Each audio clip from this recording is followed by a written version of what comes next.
तो सांग मैंने आज जेहेतु गुरुवार तो से मुझे दीपरे पखाड़ खाऊँ बहुत दिन पर माने पाखापाखि 4 ରୁ 5 मास पर मुझे दीपरे पखाड़ खाऊँ सांग मैंने आउची गरम रांची बापा खाइबे से कहले मु पखाड़ खाइबिनी से मु आ मो झी आम 2 जन बसिकी पखाड़ खाऊँ आ पखाड़ सांग कौन कौन खाऊँ देखो बेसी किसी बनईनी मो झी तार बसिकी खाया आरंभ करदेला तो पखाड़ सांग मैंने शीत दिन चलती तो भात ठीक से पागिनी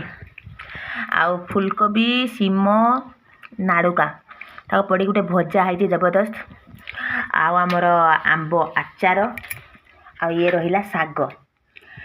साग पखाड़ तो सांग मैंने आज तो मु याकू धरी खाऊची आ बापा जेहेतु गरम खाइबे तो से हूँ से कहले मो सुखुआ खाइबी तो कंटिया सुखुआ थिला ताकू टिके टमाटो देके भलसे रसा कर दीची से तांकर हेगला सांगर खाइबे और आमर आज पूरा साधा थाली कहीं आज गुरुवार तो सांग मैंने आम आज याकू खाऊचु आ को मैंने खाइबे मो सांगर बसिकी जल्दी पलि आस जय जगन्नाथ।